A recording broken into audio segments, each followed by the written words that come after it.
There we are. Hello, everyone, and welcome to the finale of Autumn in Oakbend. I can't believe we're already here, but today is the day. We have so much to get through, but as always, first we are going to go around, introduce our amazing, wonderful cast that I can't believe this is the last time I get to play with them. So we are going to start with... Yes. Again. We will absolutely. There are 2 more modules. There is definitely more content there. We'll talk after stream. But we are gonna start with the wonderful Cher.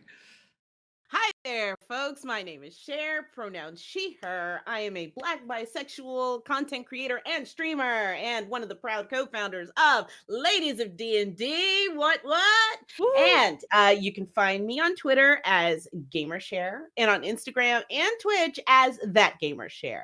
And tonight, I'll be playing your Raven Puffwing, Sky like the Big Blue.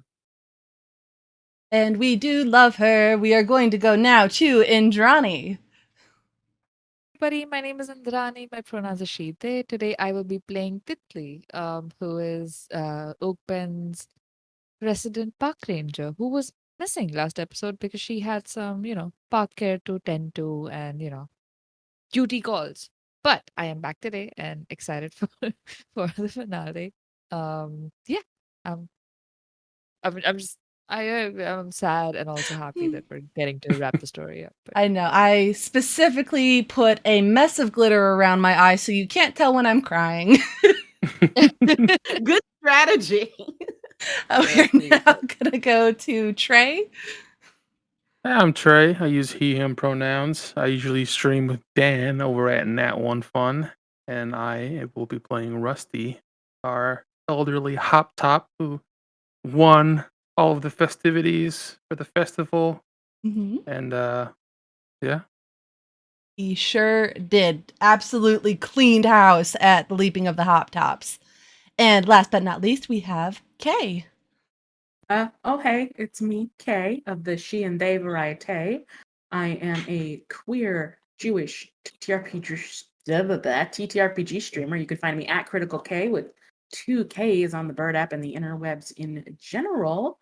And I will be playing Ivrock, our dearkin, a B&B owner, but more importantly, the one who gives snacks to Eustace, the true star of our show. Absolutely. The reason I can now add Weasel impersonator to my CV. sorry. Oh my goodness. But and then me, I'm in this too.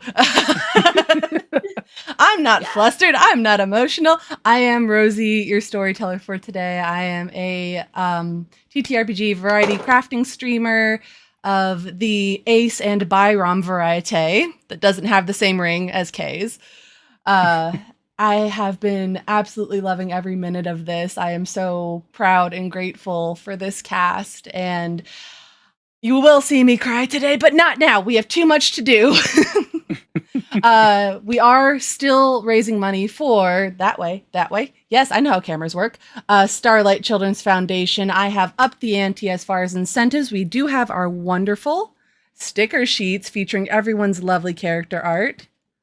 And at $250, $375, and $500 raised, I will be doing giveaways for custom dice bags.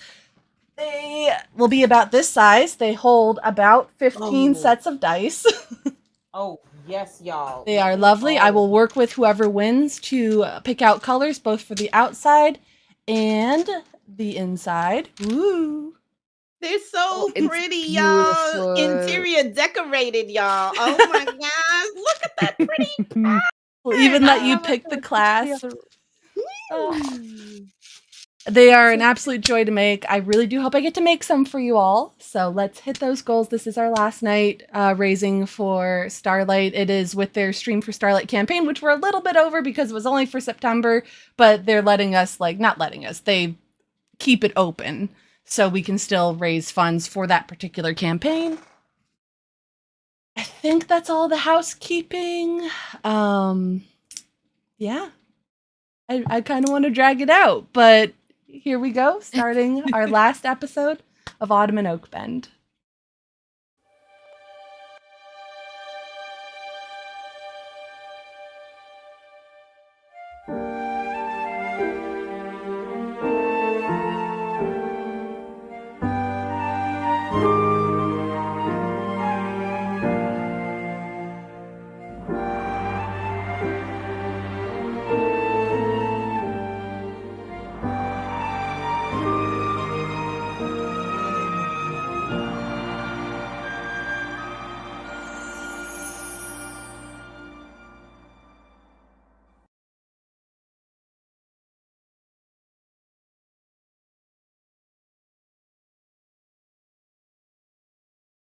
Pressure.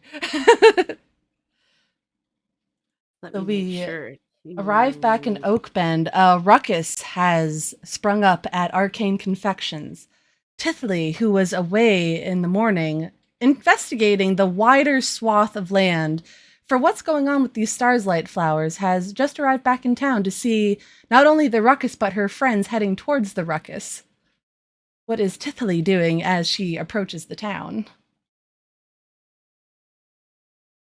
Looks around and has these wide, sort of concerned eyes, and like her little park buggy that she gets around on, just like sort of is driving it and comes to like a halt in front of everybody, and he just peeks out of the side and goes, "Is everything okay? I don't.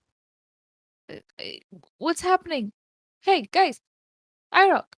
I'm just trying to wave and get their attention, and then I'm like, "Oh right, beep beep," on my little buggy, and and like you see Bert, my little bee friend, and Queen Bee. They're both like sort of buzzing around me, and they sort of mimic my chaotic energy right now because I'm trying to figure out if something. Just trying to figure out what's going on. Yeah. Yeah. So you honk Does and anybody you need a shout ride? Irock's name. Irock is like, yes, a ride would be great. And he'll sort of wait for as you get closer and sort of hop on the back with Eustace around his neck, and he's like, I'm unsure. We heard great mutterings and screams and noises of chaos. Something must be amiss. The starlights, everything that's going on with people. We must go to the confectionery. Away. Yeah. Okay. Yeah, you all are here on the map. This clips- is where you had left off.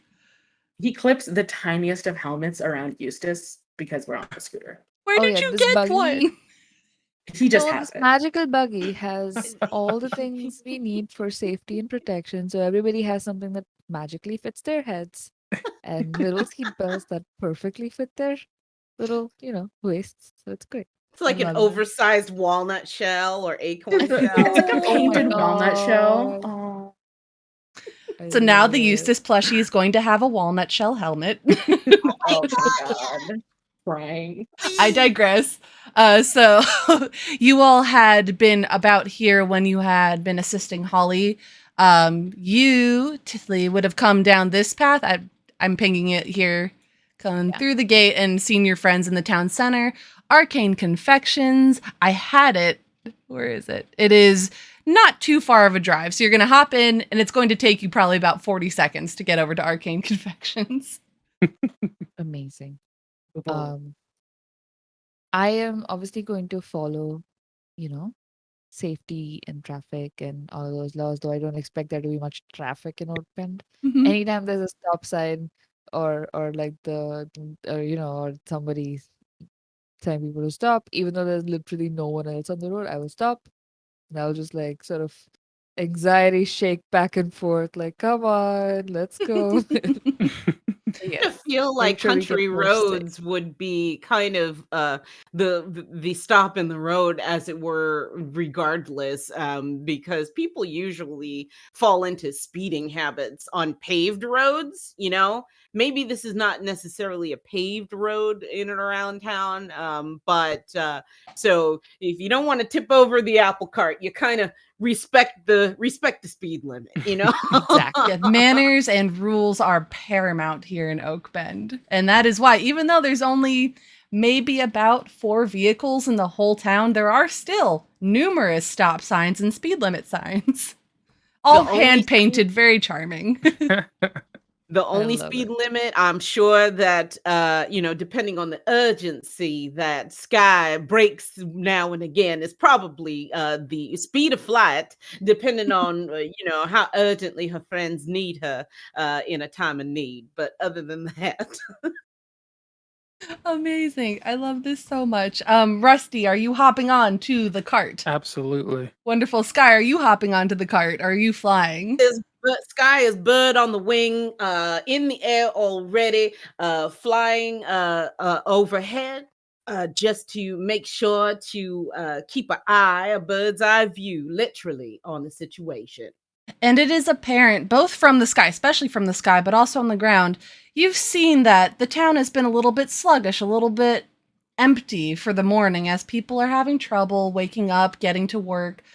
There is an unusually large amount of people creating quite a ruckus outside of Arcane Confections. You hear cheers, you hear boos, you hear what almost sounds to be some sort of competition happening inside. Uh-oh. Oh no. Oh my. It, Okay. it might be fun. We don't know. It could be a fun right? time. Yeah. I'll come to a halt in a sort of safe parking spot next to, like, the closest we can get. Yeah, And you then would I'll- probably be able to pull in into like this little grassy area right here next to the shop. Yeah, I pull in and I leave a little note saying, "Please don't tow my buggy. I need it for work." And just Oh. like leave it on on the window. And like, okay, let's go. Eustace, I'm going to have you keep the helmet on just in case there is shenanigery and roughhousing. Huh.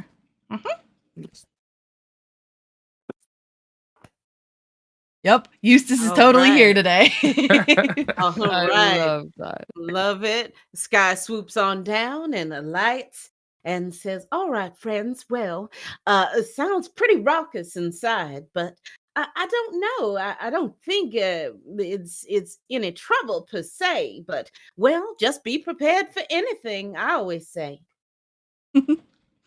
Indeed. It's a good idea. Yeah. And as you I'll all open head the in, door. approaching the candy store, the door is open because there are so many people. It is just being kept ajar by the sheer crowd. It's the Arcane Confectionery is a bit of an oddment in Oakbend. It appeared sort of out of nowhere. The building was always there, but it had been an abandoned cabin until about 6 years ago. And after a huge storm came through the next day, the Arcane Confectionery had taken up shop along with its proprietor. I had her name Mary Brooke, who is it's a mix. It's a hopling. So think of a snootling with that long, elegant, like Madge, but shorter and squatter with webbed feet. Wow. love Okay. And no one knows where Mary Brooke came from. They were never a resident of Oakbend. They just kind of showed up after this storm, set up shop. It is an extremely vibrant store. It stands out against a lot of the other buildings, much like Holly's Bright Blue Bakery, but it's like a box of Crayolas just kind of exploded everywhere. The outside still kind of maintains this rustic, lovely charm, but the big picture windows that kind of frame the door lend itself to all the bright colors kind of spilling out from within. Oh, that sounds just wonderful. I definitely think Sky makes a point to fly by the most colorful parts of town just because, as a Puffway, she's probably fascinated by such a myriad of color. So it's wonderful. Wow. It All is right. startlingly bright. None of the colors are neon per se, but it is just such a mix. And it's not even organized in the way you would expect a store. There is some rhyme and reason, but you can't tell whose rhyme or reason it is other than Mary Brooks. There are jars that are labeled things like Eye of Newt, or there are glitter pop rings, and you're not quite sure what they do, but they don't really look like candy. There is just a whole mix of things. And as you enter this space, it's this long sort of building, and you kind of push through the crowd. How close to the commotion are you willing to get? IROC is willing to get right up to it. Okay. Same. Yeah. Same. Just trying to overhear any snippets of conversation that perhaps may explain some of the commotion. I'm going to have anyone that wants to get real close to the commotion roll a bustle check Ooh. to see if you can elbow your way in there. Dun, dun, dun, dun, dun, You to the roll. bustle. Dun, dun, dun. Da, da, dun, dun. Okay. Okay, Let's okay. see. Okay. Pretty good. Pretty good. Tithly's hanging back. No, she's getting up close and Rani just can't find Bustle. Oh, okay. It's an The ability first one. score. Yeah, there you go. Okay. Oh, So There we go. Yeah. I have a thing that says I was killed in not getting lost. I don't know if something like that would be useful where I'm at right now, because This wanna is stay on more task. of a this is a feat of strength. Trying Got to it. You push through do the crowd. have a reroll though. Exactly. You do have inspiration. Oh, I'm gonna hold on to it. I feel like Okay. this is not the moment. Rusty, Sky, and Irock are able to push through. Tithly, you kind of stay back. Your wings are delicate, even though they are powerful, strong parts of your body. You don't want them to get crushed amongst the crowd, so you're kind of hanging back a little bit. You're still able to hear what's going on, but maybe not see it. You three are able to push to the front of the crowd, and you see Mary Brooke in absolute stitches, laughing and hooting and hollering as the crowd around is either cheering or booing. And you look down at the ground, and there is this poor deerkin you know as William Vandersky, and he has the most puckered face you have ever seen. And you know that there's a little bit of a rivalry between William and Mary Brooke. But this seems like there's some obvious discomfort happening, and no one really seems to be keying in on his discomfort. Oh no. But you do see Mary Brooke kind of like laughing, William, friendly friend o' mine. I can't say I didn't tell you, because I did tell you, and here's the proof in the pudding, so to speak, my dearest dearkin dear. Just laughing, and it seems that they had tried to make a point of some sort, but this may have gone a little too far. What would you all like to do? Is there actual pudding that Mary Brooke referred to? It looks like there's something in William's mouth, but he is so puckered up that you can't tell what it is, or even if he's able to tell you what it is.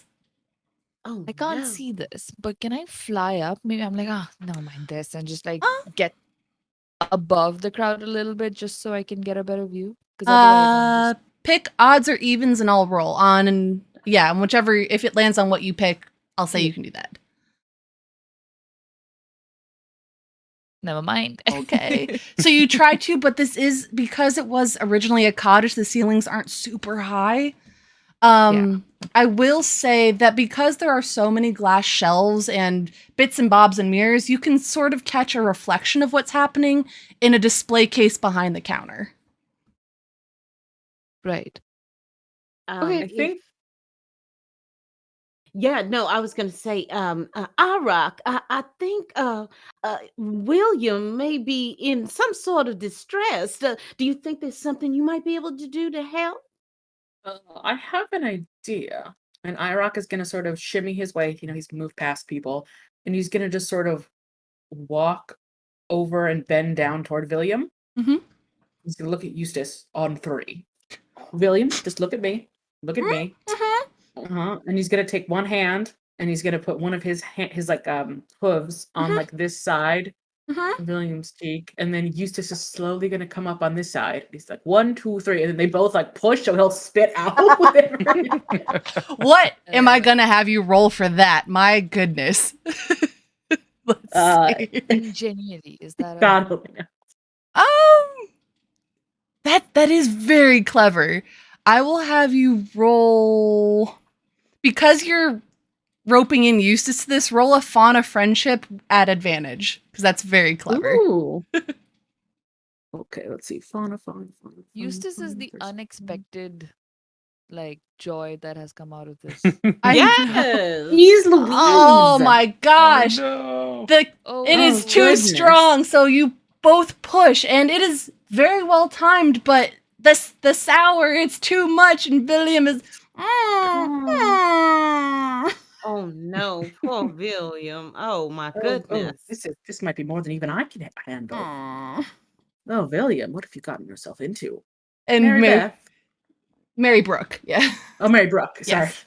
Mary Brooke. Yes, darling, what can I do for you? What have you done to William? Well, they were running their mouth and said that they could handle any sour candy that I put out for them. So I made the sourest candy I possibly could. And here we are. Well, I don't think. I think your point is certainly put has been put to has been putting William in his paces, my dear. But I think this has gone a little bit too far. What happens when William needs to have a drink of water or needs to eat later on? Your mouth is used for more than just talking. I mean, he can spit it out whenever he wants. I think that he's keeping it in his mouth because he doesn't want to admit defeat. Is that true, William? What's the equivalent of persuasion here? Roll a personality check. Okay. Let's see. Okay. Having tough luck with rolls today. Yeah. Yeah. That's fine. Yeah, roll 20's feeling spicy today. It is. Yeah. The dice are telling a story, and it's not the one Yes, we they want. Oh dear. Where we need. William looks up at you and just kind of keeps he catches your eye for a second and then averts their gaze. Oh dear. Oh dear. Oh dear me. And you can Well, see them getting a little bit huffy, yeah, kind of, but I did say that I could handle whatever she Oh could throw at dear. me. Okay. And now noticing the crowd's reaction, however, who is there maybe a divided opinion amongst the crowd, or are they rooting for one versus the other? Or I think you mentioned cheers and boos. So perhaps I'm answering my own question. You get the sense that this has been going on for longer than it should have. And some people are still kind of relishing in the humble pie that William is currently enjoying. Or not, rather. And there are some people kind of, okay, this has gone on long enough. They're obviously in discomfort. Maybe we could stop this at some point. But it definitely seems to be more people relishing in the I told you so. Got it. I, from the back, I'm just going to yell out, free pie at Madge's, free pie at Madge's, go get yours. And just try to see if I can get a chunk of the crowd to dissipate by just That's very clever. Go ahead and roll. Where is it? I think I'll have you roll a wits roll for that. Okay, I'm pretty good at those, so Okay. You do get a little over half of the crowd to disperse. There was maybe about 10 people and 6 leave. Free pie. I know, free pie. Oh my god, Madge's. And there was a party happening at Madge's. And it might still be happening, so There you go. not a total um, fib. Now is there enough space for me to just get to the front without- Absolutely. It's not a huge space. It's wide, and now you definitely have room to wiggle in because there's about 4 of the original crowd left, and of this crowd, it is pretty evenly split between people that are still kind of she told you, and people are come on now, we can stop this. I think Irock is just gonna have sat down next to William Mhm. and is kind of just rubbing his back. Oh. Just there. Okay. Right. And I think Sky would turn to Mary Brooke and say, now, Mary Brooke, Mhm. I understand if William was mouthing off at you, and I know that that's not fair, that, especially in a public forum, that he may have embarrassed you. But I think also it's not necessarily the nicest thing to, respond in a negative way in kind. I I think that um, perhaps an accord might be in order between the two of you. I do believe this has gone on quite enough. Vindictiveness really never solves anything, you see. Yeah, Well- that's true. That's true. But if you just maybe took a moment to listen to each other and see what the other person has to say, maybe things don't have to be this hard. And I will cast Smooth Over, Ooh! which is one of my kitchen magic spells. Yes, The nice. volumes just went very wonky. Give me 1 sec. Oh no. Sorry, that might be my fault. No, a couple of them went funky. I think we're good now. Okay. Yes, The mics were please. excited from the magic that was happening. So Smooth Over has no requirements, hmm and it can quell a minor quibble by helping two people in an argument come to find common ground. Ooh, and what does it look like? Is there any sort of visual manifestation Yes. of it? Yes. When Titli casts any sort of like spell, um, she has these beautiful iridescent monarch butterfly wings, and there's these sort of veins that run through it, right? The intricate sort of pattern that's on the wings itself.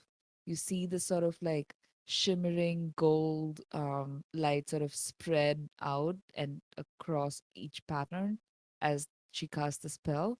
And then that same sort of shimmery golden little golden dust sort of like hovers around the heads of the two people having a fight right now. Ooh, I really Anticipates. like that. Mm-hmm. So you see Mary Brooke kind of drop her haughtiness. You see William kind of calm down a little bit. And after a few seconds, he spits out the candy. Bleh. Cash. Nom, nom, nom. Nom, nom, Cash. nom, nom. Yeah. You got it. It is about ping pong ball sized. It's not small.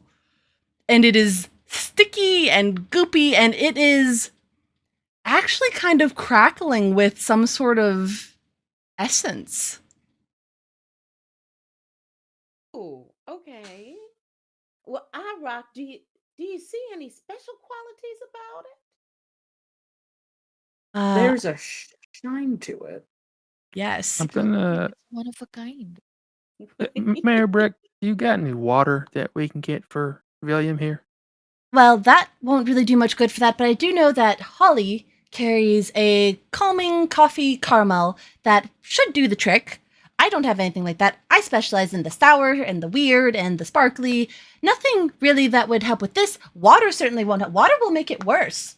So Oh dear. I would talk to Okay. Holly if you want to help him or them.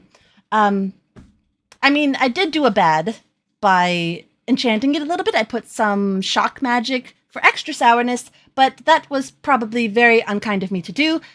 William, my friend, I am very, very sorry that I just wanted to prove a point because you kept teasing, but I understand that it probably no harm was meant, and I took it too far. And I am very sorry for that. And William, still kind of unable to speak, just kind of gives a thumbs up while like rubbing their cheek. Actually looks genuinely upset for a moment. I'm like bothered. Not like sad, but just like not Mm. happy about that. He's rubbing William's back, candy in one hand. Now, William, I Hmm? know that it's difficult for you to speak right now, Mm-hmm. but as Mary Brooke tells her side of the story, I do believe that she is owed an apology as well. And she takes out her usual parchment and quill that she has on her and offers it to William and says, well, I think an apology can always be delivered on paper as well. Do you mind? I think it would really be a nice gesture, don't you think? Mm-hmm. Mm-hmm. And he scribbles a little apology and And I think as Sky hands the paper and quill to him, I think she turns to the others who may still have remained and said, "What do you say, friends? Don't you think that we should all Aw, and it's I not love it. sorry with a little sad face. Oh, right. And she turns to the others in the shop that may have still remained behind to kind of prompt them. Come on, friends, let's encourage these two to work things out, shall we? Rusty, you had something. I thought. Sorry. Drop the water and then There Oh, was the an water. eyebrow. It was just the The water. water. Yeah. My bad. Got it. Sorry. All right. All right. So, well, that's wonderful. Mhm. How about this? Let's take this a step further, y'all. Mary Brooke, do Yes. you what's one thing that you can promise that can make sure that this never happens again? Well, I do think I've learned a good lesson today not to hurt my friends. That is a good thing to know. I don't think I will strive to make candies that hurt people. That's not what people are looking for in candy. And maybe me and William can work on our differences because I think there's friendly rivalries, and I think that's what William had intended, but I took it too far because I didn't understand, and I thought that it was all bets off. So I made a very sour, very mean candy, and I won't do that again because now I see that that was bad. All right. Mhm. Now, William, since you have the parchment and paper, why don't you go ahead and write that down? Mary Brooke promises never again to make mean candies that hurt folks. And why don't you go ahead and write down a promise of your own? I propose that perhaps you can do a friendship contract. It's something that I've seen that works very well, and it gives accountability to both parties. What do you say? And waits for William to put down a promise of his own, if he so chooses.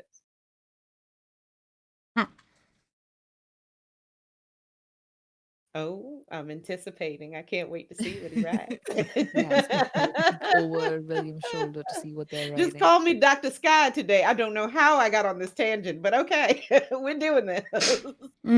It all came down to the magic, the smooth over magic. Really Right. helped. It really sure did. It was inspiring, truly. Oh my. Okay, all right. So, and it says, I promise not to tease Mary Brooke or write mean, what does it say? Songs. Write mean songs. Okay, very good. All right. Now you side and you side. Isn't that wonderful, friends? Give them a round of applause. This is really great progress, isn't it? Rock So, doesn't applause. ooh, if Sky notices that, Sky will, if other folks are caught up in encouraging them and Candy. congratulating them. Oh, there's some. Look at that! The Oh, they signature signed it. That's too. so cute. Oh, Signatures I too. love that. Oh That's my precious. You're gonna have goodness! to save that. I will, absolutely. Yes. Yes, indeed. So, Careful. if the others who may be filtering out or saying a last goodbye and congratulating these two for working out their differences, I think Sky would sidle up to Irock and say, Irock, my friend, I know we still need to help William with this problem with his mouth. Don't worry, we'll help him take care of it. Just holding this bag that's holding the candy and just, yeah, he just sort of nods his head. All right. Well, I know it's kind of difficult to see a friend go through something like this. Are you okay? I'm all right. All right. Well, what do you think, France? Shall we go ahead and get William on over? Yeah, let's go get this calming caramel latte. Calming coffee caramel. Got it. Almond But coffee that also caramel. sounds really good. And a latte. Mhm. That sounds good. Come on, friends, creators for Oakbend. Come on with that new recipe, please. Yes. It'll pair Oh, a lovely pairing with that lovely apple turnover Mm. recipe that y'all already have. Yes. Mm. Amazing. And almost as if on cue, you do hear the little ting-a-ling-a-ling-a-ling of Holly Tumbledown's bright blue cart as she has also come over to inspect the ruckus, but she was pushing a cart, as one does, and a line has actually formed as people have exited that crowd and are taking in the pastries that she had made that day. Ooh, I I guess love not it. all hope is lost. This is the same day, right? Yes, yes. I also turned to the 4 people who lingered behind and didn't leave and just say, next time if you see someone in pain, maybe just help and don't stand around and laugh. I mean, I know it's pretty funny, but still, you know. And you Oh, see am some of I them get correct? kind of bashful and like, yeah, we shouldn't have done that. Oh well, you missed out on free pie, so and I'm going to sort of like run on out over to the cart Sass. Oh, I and love you know, it. I hold some money over out to Holly and I say, Holly, do you have your calming coffee caramel drink? Oh, well, let me see if I have some. And she scrambles under the cart and I have one left. Here you go. Were so helpful before. So on the cart, on the house, on the cart. That's very kind of you. But I like to pay small businesses for their work, so please Oh, just that'll be 5 silver then. Thank you. do I have 5 silver? I think I You have five have silver. 10 gold. We'll just split it and change. Okay, Yes. Yeah. amazing. I hand Holly the money and I sort of rush back inside to William and I hold the drink out. I'm like, here, try this.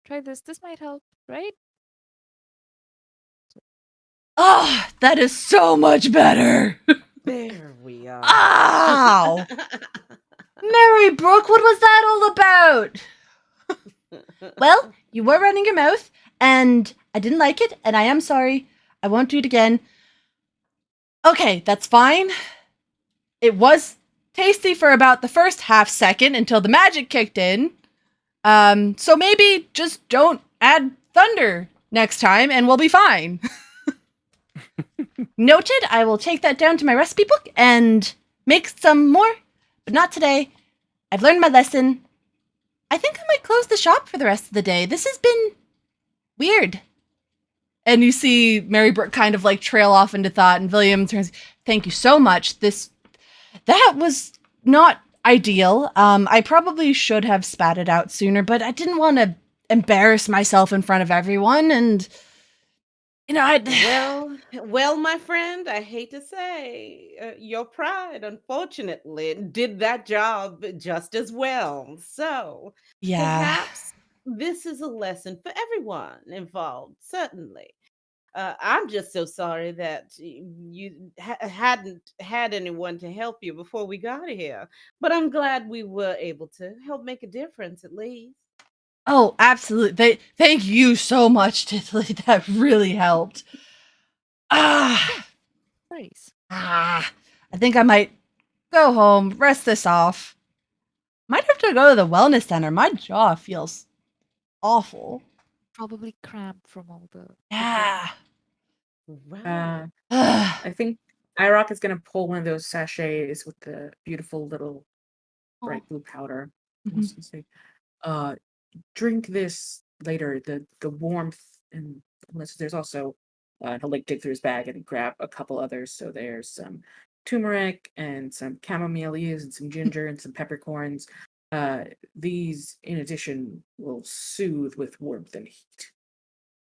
Hey, you all have been so nice. It was kind of disheartening to not have anyone help me there for a bit. Thank you for getting me out of that situation. You got. Unfortunately, sometimes folks have a tendency to delight in the discomfort of others. Sometimes it is just a negative part of our nature at times, but it never really is helpful to anyone. And I hope that the others that ended up staying behind truly took a lesson right alongside the two of you that friendship, it takes work. It takes work to go beyond the pettiness that can occur. And, I'm just so happy that y'all came to a lovely accord. I think we'll be better off going forward. I think there's been a little bit of a mood shift with the stars lights not working.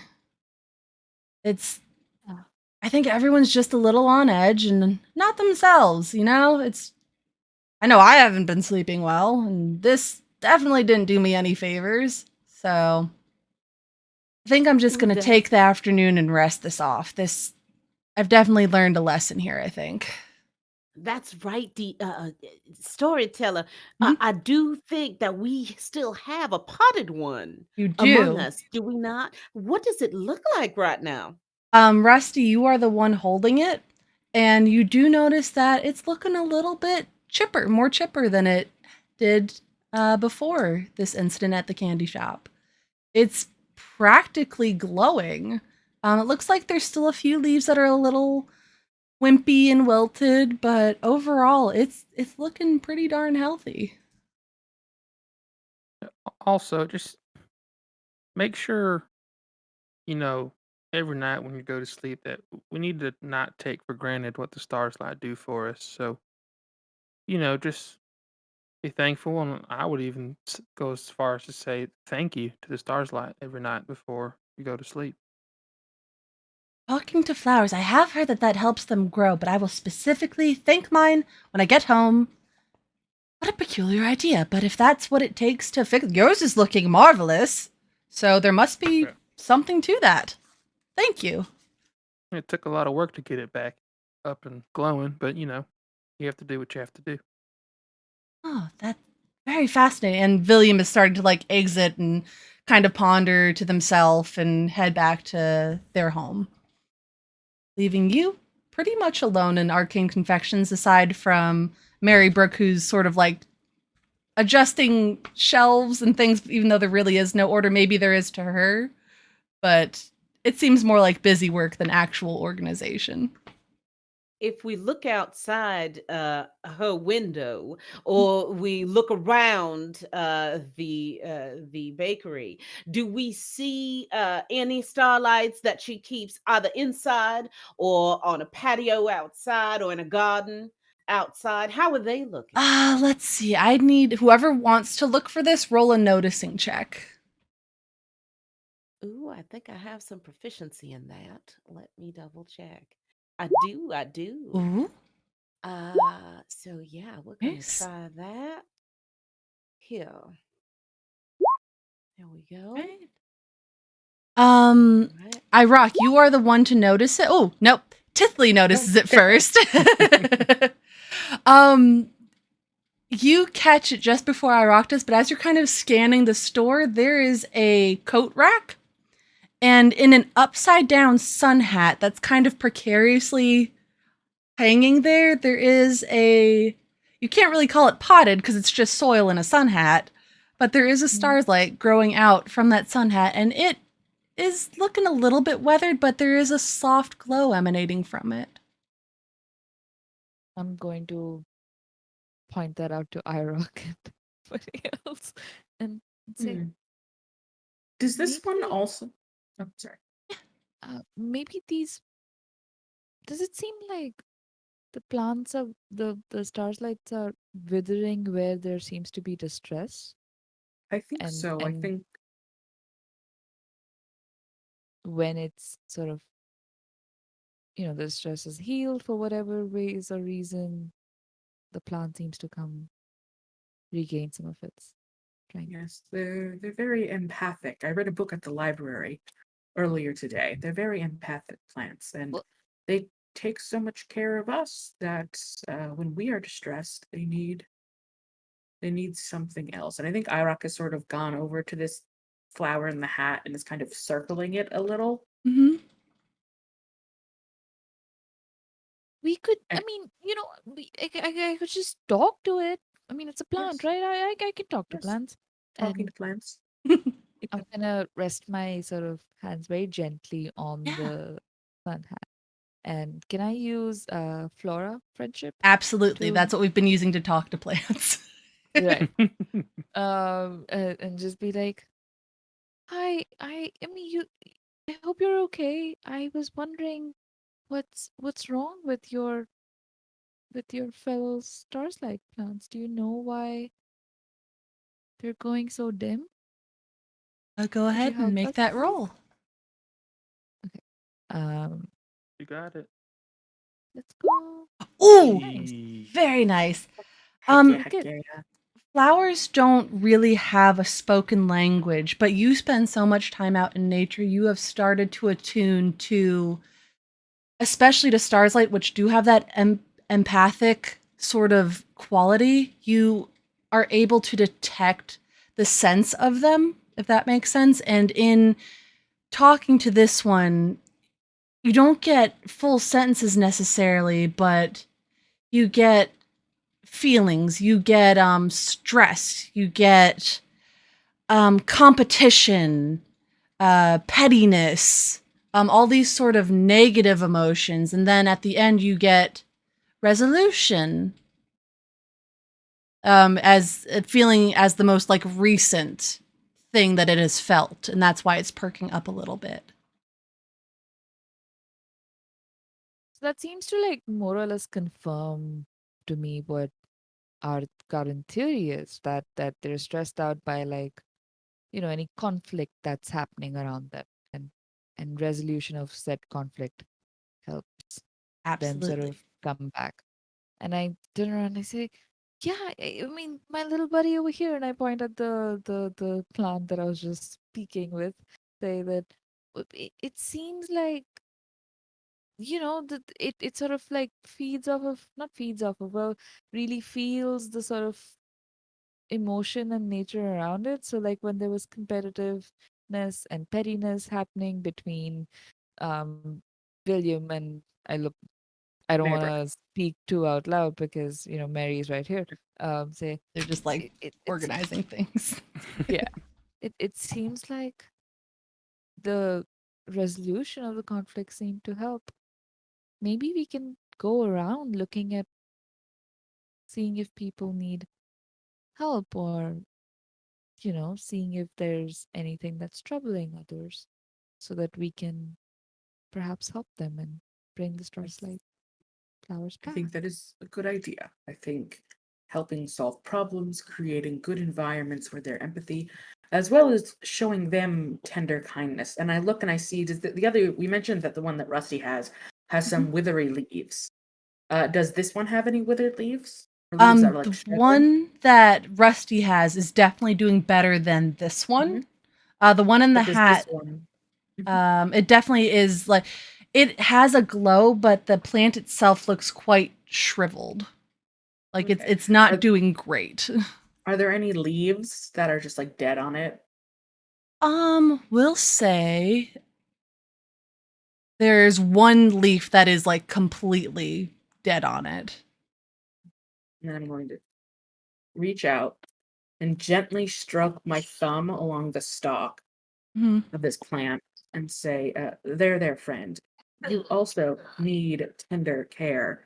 And I am going to gently remove that dead leaf, as well as one or two others that are doing really bad, Mhm. so that it can strive. Because when you're changing seasons of plants, and when plants are having things are sort of branches and such are dying off or not doing well, if you remove those, they can't sack sort of energy. Right, it can put all of its energy back into like the good parts. Yeah, the good Yeah, parts and the new growth. absolutely. Makes sense. I like that. It will probably help this plant going forward. Now it's still a little sad looking. Yeah, just removing those petals or those, leaves that are storing some of the negative energy. Mhm. Absolutely. Good call on that. Um Yes, the conflict here has been resolved. You did recall when you were helping out Madge earlier that she had given this Star's Light to you, to Rusty, now holding it, to see if you could find ways to improve its standing. Um, so if you want to go check in with her or go check around the town more, whatever is up to you.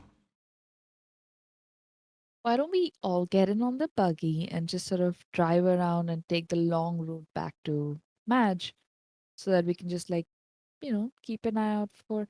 Also, I mean, these are adults. I don't think we necessarily need to baby them and tell them that, oh, do this, do that. I think if we can help them solve minor conflicts or whatever, um, I think that would be enough. I trust the townspeople to, you know, act responsibly. So does that Agree, sound okay? agree. And plus, my wings could use a lovely rest. Let's go for a Everyone in the ride. buggy. Yeah. We're in Rusty the buggy, immediately magical runs and helmets jumps in the on. buggy. Everyone has their magic helmets. Amazing. Yes. Rusty has a special spot in the front next to me because, Yes, all Rusty. the Oh, shoot. Shucks. You called shotgun before I could. All right. All right, I'm pilot going. in. Irock is going to look to Rusty and say, "Since you have the front seat with the good view, can you just take Eustace for right now?" Sure. I can't. That's so cute. I put Rusty on Rusty's shoulder. I just put Eustace and said, "Eustace, you have a good view here. I don't have a good view in the back, so you just, or I don't have as good a view Mhm. no, Uh, not the back. I mean, so the buggy, the people sitting on the back actually face the direction away from which the buggy is moving because you're sort of Hmm. facing away. So it's like an open. Almost like a I regular mean, cart it's or a preference wagon. thing. It's a Hmm. preference thing. Oh, I Hmm. was thinking like a covered wagon where you face like side to side, like this way. No, no, no. It's It's like a an different kind open of. sort of like Hmm. think like a Like a a golf cart? golf. Golf carts are Yes. set up just like that. Oh, Yeah. okay. Very Yeah. much like So that. I believe then that would be IROC and Sky probably In the back, uh, yeah. posted on the back. Eustace likes a forward-facing view, Mhm. There you go. and so just give Eustace. To, And he will Rusty's shoulder. scurry up on Rusty's shoulder and sit up big and tall to see as much as he can. Mouth check to open make like sure a his dog little. you probably would. Like I check to make sure his little helmet is tight and snug. Mhm. Get on there, buddy. And you can feel the itty bitty little ferret claws kind of not dig in sharply, but like enough that Eustace has grip on like your shirt. Mm-hmm. As I'm driving, I sort of gently nudge Rusty on the side. So tell me what you all got up to. I missed hanging out with you all the other day. Well, we found out that some of the stars light were, people have been having trouble sleeping, and we sort of went around asking. Madge gave me this stars light here to try and help them figure out what was going on, and Irock found out that the stars light are quite empathetic, so we figured we should probably go see what's happening around town, help people out as much as possible. We ended up getting all the children into the library so that everybody's parents could, get a break. And we had a little puppet show, and it was great. And all the kids slept on the library floor. And that's about it. We woke up this morning and we heard this Lovely. commotion out here. I'm sad I missed the puppy show. Well, we're thinking about doing it every month, so we'll get Oh, another that's chance. perfect. Yes. You could even come by the park and we could host it at the Central Park in town.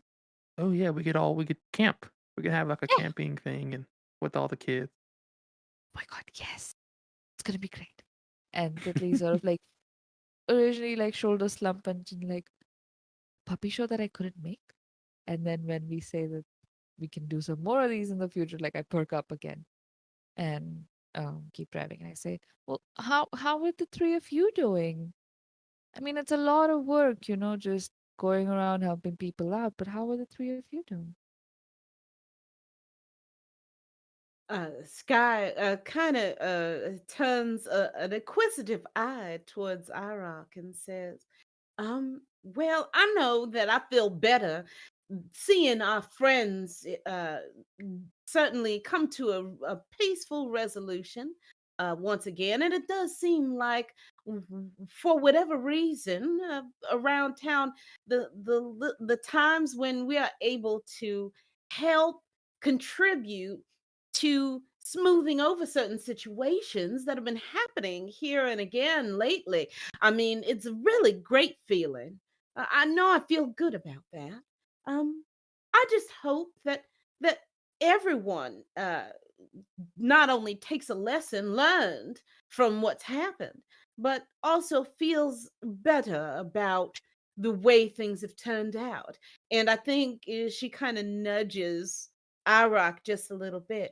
Don't you think so, Iraq? Yes, I do think that showing the good elements of the people of town for the Starlights is necessary and that making these changes are good. But I will say my mind has been a little clouded today. Why is that? Oh, my friend, please tell us. Oh, just I worry, even with the Starlight situation, about, well, I propose on very quick notice running a small sort of festival. And I would like to do that, and I would like to do it well, but it is a little intense and a little scary. But I think, empathy awareness is something that's very important right now, and mental health awareness and being mindful and taking care of our health center is important. And so I want to make sure this gets done, but it is a little heavy upon my shoulders, especially having seen how much Schadenfreude it seemed the town enjoyed, which I wasn't necessarily used to in my B&B.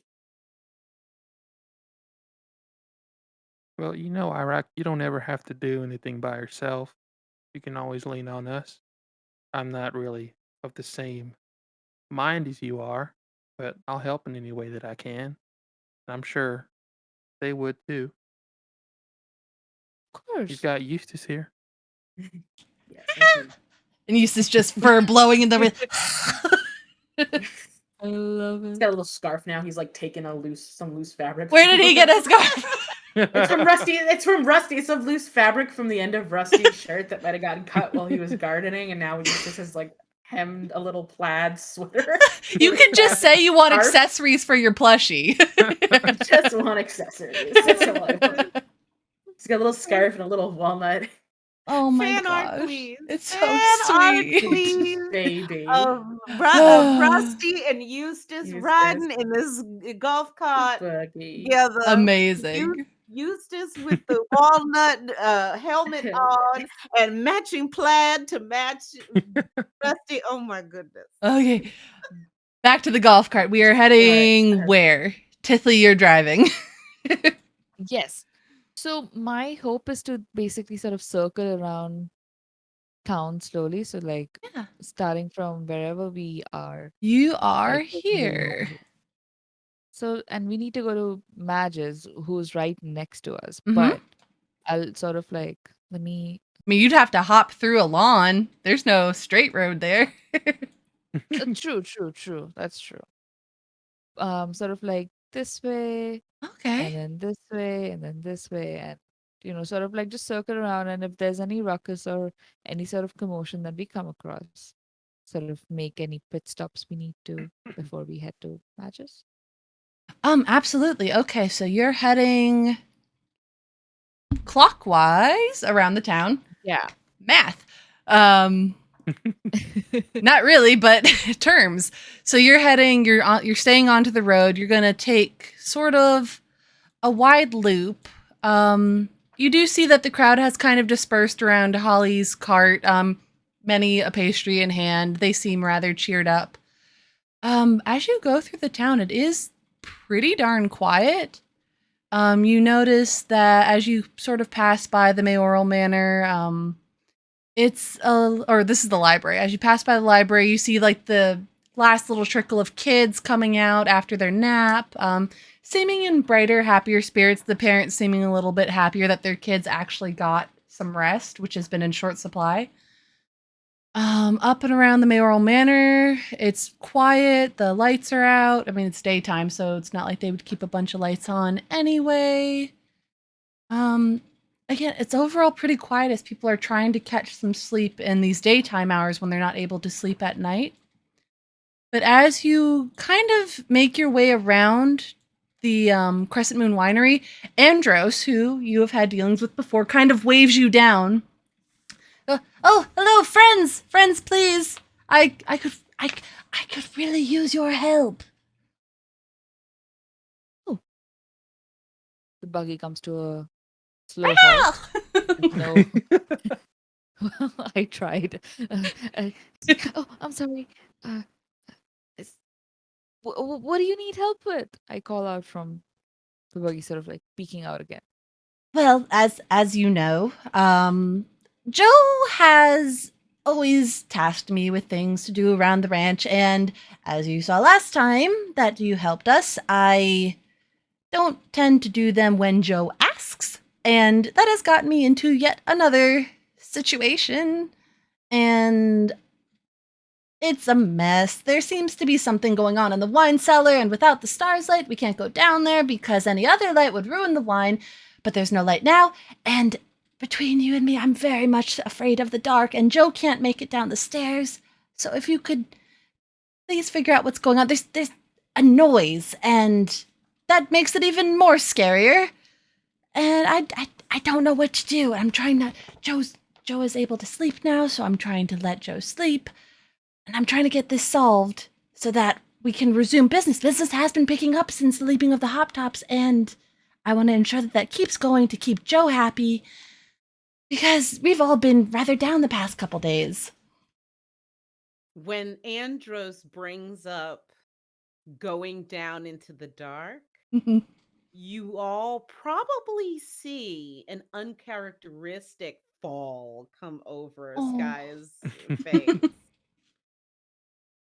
um, I understand that it's quite the urgent situation. Uh, is there truly no other way to create light to go down in the dark? And she's visibly nervous Oh. about it. Well, Joe does have a special lantern that we've used before. It's magic, but I'm at this point I'm more scared of the noise than anything, and it is dark. So If you could lend us the lantern, and we also have shoves it one into your. starlight. Oh, Yeah. okay. We also have Well, a starlight, Rusty. yeah, we already have a starlight. How is yours doing so well? Open, Wait. honest communication and care among neighbors.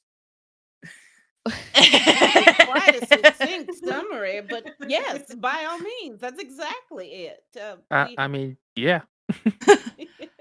Well, that's definitely different than the plant food that we normally give them, but I will try to talk to it. And also, Yeah. it sort of picks up on how people around it are behaving and doing. So it it's very empathetic. So just if you be nice to it, be nice to yourselves, be nice to people around you, and apparently that'll help the plants. So And I do suppose that me letting the brambles overtake the starlights was not overly kind to them. And you see a mess of brambles. They have been picked up, but they definitely encroached on the starlight plot that is Brambles, we talked in about their this. yard. I know, and it slipped my mind again. I don't know how, but I did take care of it. I was Oh, talking Ira. to the brambles. Oh, I called him the brambles. Andros. Andros. You're talking to and- the plant. Yeah, I was talking to the plant. Iraq is talking to the plant. Iraq is like, I talked to you about this brambles. And they seem, it's been very much cut back. The roots are still there. Because Okay. they do enjoy making brambleberry pie and wine. Sure. But it's kind of giving you the cold shoulder root. Perhaps one thing that you can do, Andros, I know sometimes certain plants have a tendency to take over and overgrow an area that they're in mixed in with other plants. Hmm. Perhaps it's time to to give the brambles their own little cubby or something. Perhaps Ooh. their own enclosure. Make them feel a little special so that they don't feel the need to encroach upon their neighboring plants. What do you think? That sounds great and sounds like something that requires much more organization than I have the capacity for. I will pitch it to Joe when Joe is awake. But that is a wonderful, and you actually see them write it down, which is rare for Andros to take note of anything. So you can feel that this has kind of struck an important note with them, that they want to do whatever it takes to keep Joe happy and to maintain the property a little bit better. I have been working on this. It is very, very hard for me, but I do want to do right by Joe and by our winery and make it as successful as possible, and this feels like a good step. Sky brings out her own parchment and quill and says, "Trust me, my friend, at the speed of flight that ideas come to me, I've had to learn my own same lesson in that regard. Matter of fact, you're my witness. I will write a note here. Assist Andros and Joe by helping to organize a group to help build a bramble. It's brambles, right? Brambles, yeah. Brambles enclosure. There we go. And you, And yeah. I'm even gonna put a deadline on it. What's today's date? Okay, 1 week. There we go. All right. Now, let's keep each other accountable about it, shall we? Mhm. The next time I come on through, I'm happy to help get a group together to help you out because by all means, as someone recently put it so eloquently, winks at Rusty. You never have to make feel like you're going it alone. And Rusty, you're so good at farming, and maybe you could give me some tips on how best to go about this. I would take any help. Absolutely. I built some of the fencing and stuff around my rows, and I wouldn't mind helping. That would be wonderful. Thank you, thank you, thank you.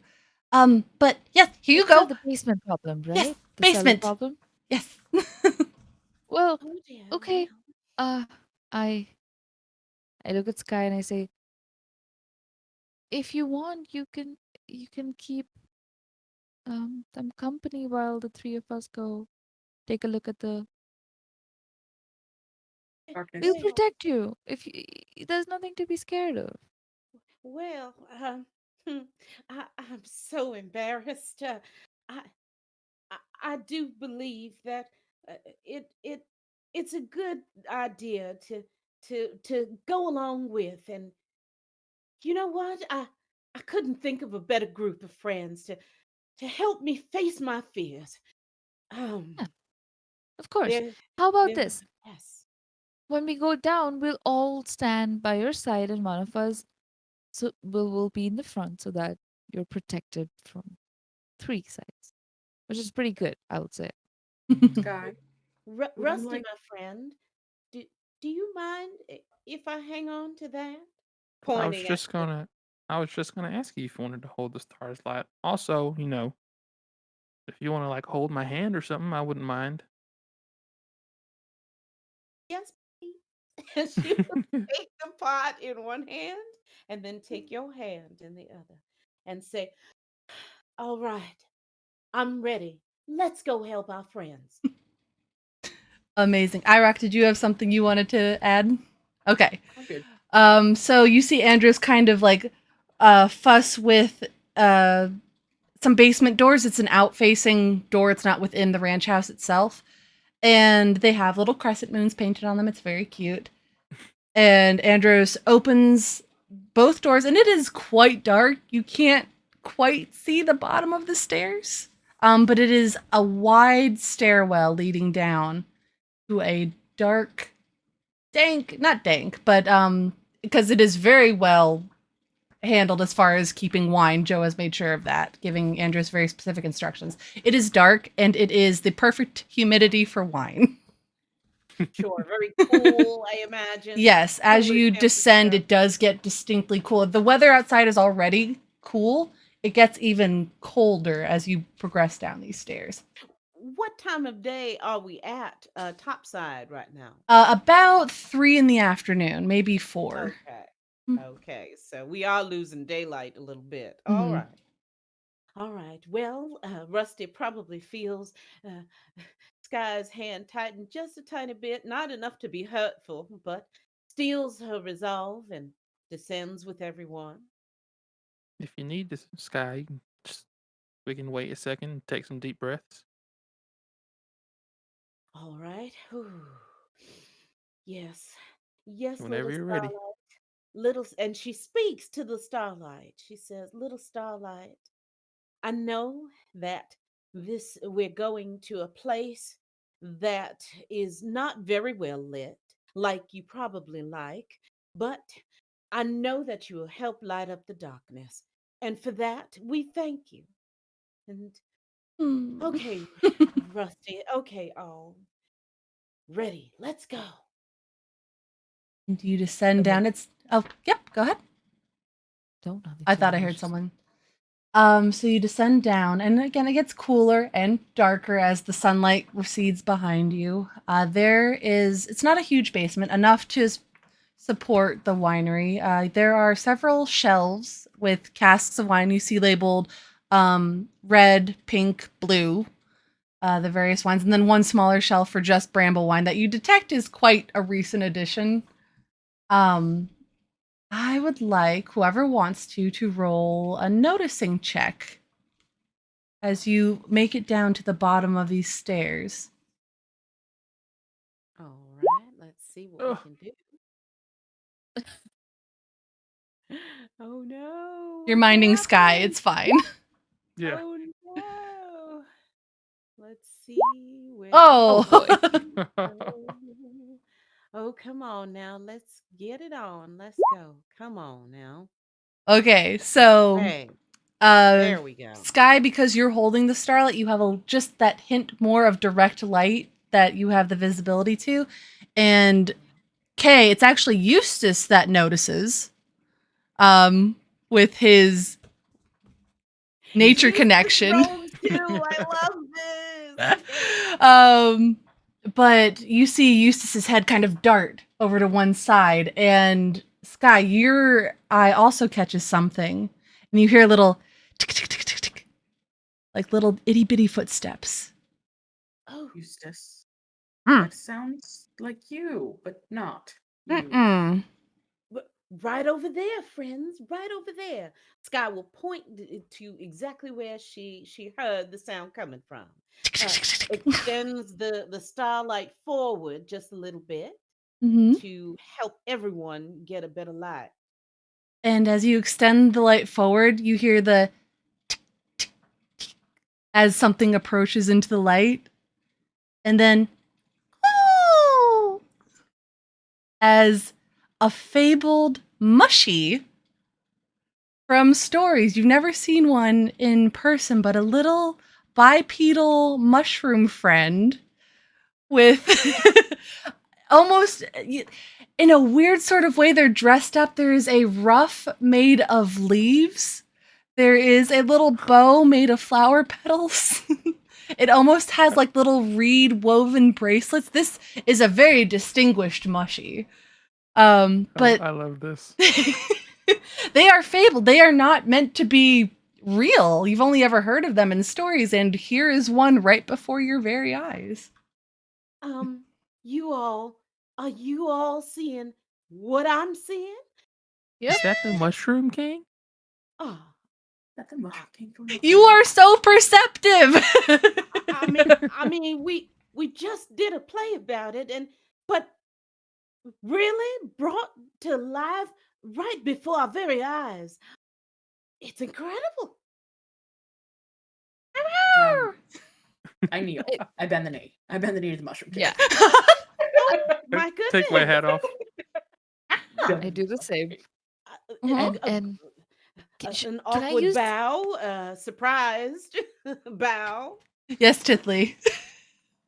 can I do a fauna friendship to see? I don't even know if that's appropriate here. This is actually Flora friendship. Oh, Flora. Yes. Sorry. There you Interestingly go. enough, mushrooms are actually closer in species to humans than they are to plants. I'm just reading what it says. But yes. See that? I love eating mushrooms. Oh no! Yeah, fungus, like complete other Fungus trajectory. They are among us. weird. Please They are don't tell me- fascinating. Please don't turn me into a cannibal now. Oh no! Oh my That's- goodness.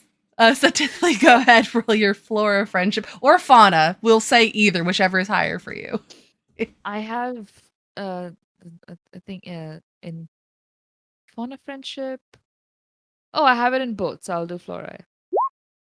Excellent. Hey. Amazing. Unlike when you talk to plants, you actually get almost a telepathic link where you're not getting feeling, you're getting some words, and you hear in your head, "My name is Nita. What's yours?" Everybody, this is Nita. In my mind, I'll reply out loud so that Mhm. people can follow the conversation. I'm Titli. These are my friends iRock, Rusty, and Sky. Hello. Nita says hello, everybody. Nita, uh, eh, how did you land up here? I really have no idea. I just kind of showed up. Spawn is a weird word for it, but I think I grew out of that puddle over there. And you see where a cask has burst open, and there's just a puddle of wine that's kind of seeped into the ground into the nearby wall. Oh, well, would you be open to coming upstairs with us, maybe, so that because the people who run this winery, they're a bit scared of the little sounds you've been. Don't worry about it. It's not your fault or anything, Okay. but like, just for their peace of mind, and then they can come. But is this wine magical? Hold on, give me a second, Nita. And I turn to Rusty, and I say, it says it. They say they grew out of the wine that spilled out in that puddle over there. Well, I can go check soil to see if there was some sort. Is it soil? Is it the ground soil? Yes, because this is a Okay. basement, and I love that you're all using your magic. Yeah, so I'll sort of let go of Sky's hand and walk over, and I'll cast soil check. Excellent. And what Touch. is the language on that? The text, sorry. Identify the quality, nutrients, and dampness of a patch of soil.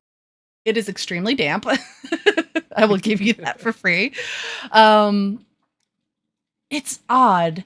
The wine is made from the grapes that grow behind in the vineyard. And it is both the quality of this wine that was made with love and intention between Joe and Andros, and the ground on which Oakbend sits itself, that it has lent itself to something more, something beyond just typical good quality soil. You know that your soils, like the soil in and around Oakbend, is extremely fertile, great for growing. But here, it's a mix between the wine that was made with so much love and intention, and maybe perhaps that it had been sitting in a puddle for a bit too long and seeped into the ground and into the home that might have brought Nita to being. Wow. Well, it's quite a miraculous thing happened here, and I'll explain all of that. Excuse me. Seems like Nita was born of. I mean, when it comes down to it, love. Oh, oh, that's wonderful. There is a lot of love here. Maybe a little bit of clumsiness too, because that puddle's been here for a bit. I mean, I've been down here a bit, and that puddle's been here. But yeah, they seem nice. I'm sorry that they're scared of me, though. I do I'm not sure think, they're not. little Scared of one, that they are scared of you. And I like put Eustace down, and I like, as I'm already bent the knee, I kind of like trying to make myself level with this mushy to look it in the eye. But, It's like get 6 really inches low. tall. It's so small. Yeah, like IROC is just like on his belly, like trying to like be like, little one. No, that it is not, like his head's on his like hands. It is not you that they are scared of. It is the unknown and the fact that they have not had an introduction. But I do quite believe that once you introduce yourself and make your way in town, many people will find your charming acquaintance. And I reach my little like finger out and be like, I am IROC. It is a pleasure to meet you. And She's like, Nita "Oh, doesn't okay." have fingers, so it's kind of like a little nub that you're shaking, and Nope. they accept it as a polite gesture and give a little like half bow back to you. But I think, yes, The mushroom has manners. the mushroom has manners. Yes. I think if we just introduce yourself and make it known, it won't be an issue. And you now hear in your head, because originally the link was with Tithley, but they're now kind of opening up to everyone. Spores. Spores, everyone. You hear in your head, I do really want to meet them, but I don't think I can go up there safely. Me and Sunlight, not, I think it would hurt.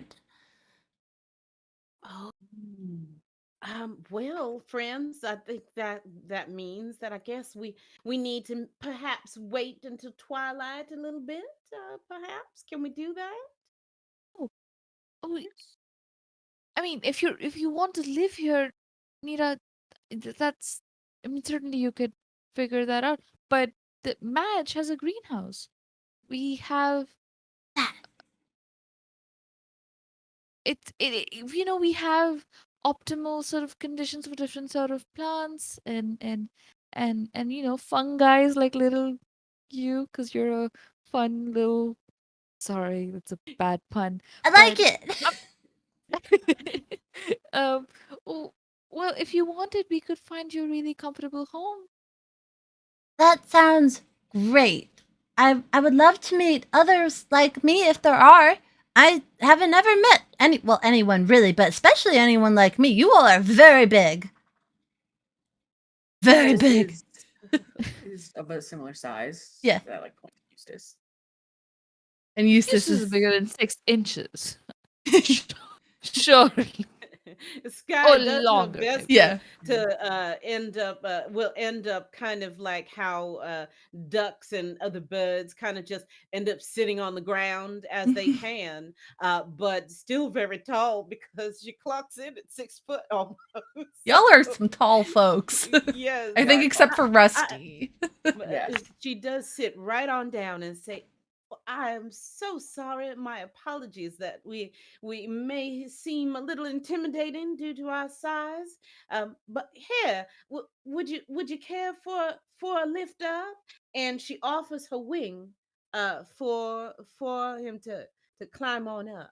And you see kind of like the uppy motion like a little kid would do. Oh yes, yes, of course. I Come would on. like Rusty, because you're nearby where this would be relevant to, and Tithely to roll local lore checks, please. Ooh, that's a good one. Okay. Lord, there it is. Excellent.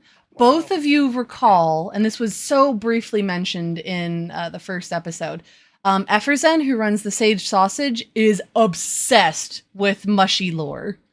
Like, he has been trying to find them. He has just books and pages of information. He is a fan, to say the least. Just for you to have that info. Love it. As we're walking back up, I say, Rusty, do you remember how Efferson was saying he seems pretty familiar with mushies, right? Maybe he can help us figure out.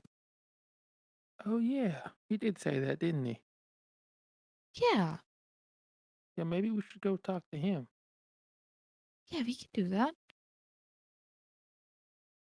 Also, and again, this is probably like a slower because we're in like a single file Mm-hmm. going up. Sky and Irock talked about how they were doing, but we never got the chance to hear you out. Oh, How- all right.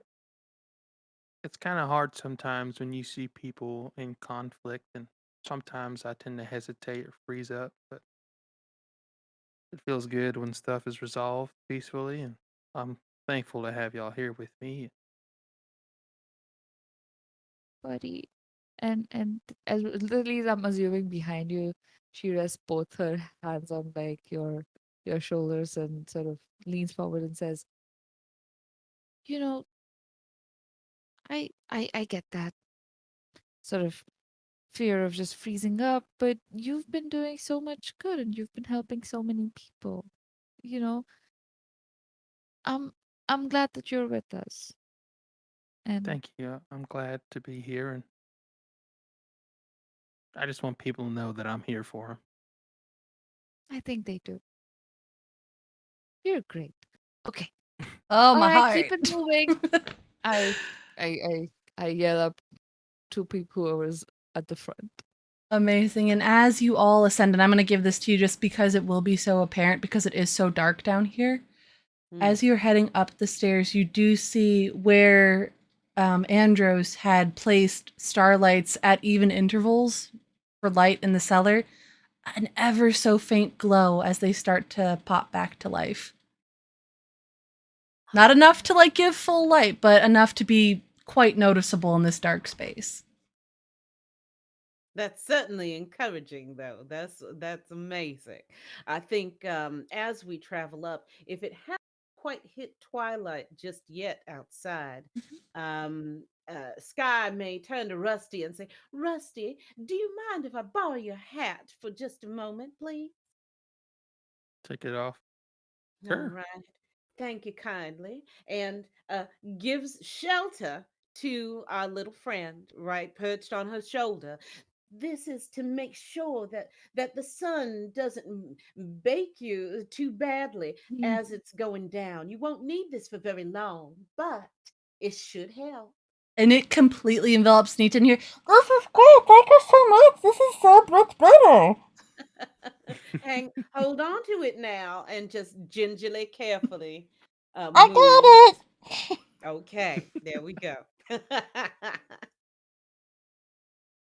And Andros, seeing Uh, you exit the basement, did you figure out what was causing that noise?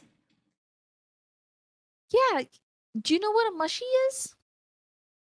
Things from the kids' books? Yeah. Turns out they're real. Also, you have a vine spill in the cellar. Um, it, it, I know they about that. come I've in. been meaning to clean it, and I didn't. Well, I don't want to encourage your procrastinate. I procrastinate a lot too, but it sort of grew out of the mushy. His name is Nita. He's really sweet, and he kind of grew out of the wine that was spilled. So, in a way, Nita's here because of you, and that's great. Nita's very friendly. Would you like to say hi? Sure. And you see Andros kind of looking around, and oh, is that the Mushroom King? It's the Mushroom King. Before revealing Nita, I think Sky would kind of whisper to Nita, "Nita, one of our friends that we were talking about would like to meet you. Would you like to peek out and say hello?" Yes, new friends. I want to meet everyone. All right, there you are. See, Andros, just like we said. And Andros is just staring like incomplete. It's like seeing a unicorn. These are only supposed to exist in stories. And here's Yes. one that grew in their Yes, that basement. part. Yeah. That part. That's exactly the face that we had just a few moments ago. Yes, indeed. I mean, they're warped, but they're very cute.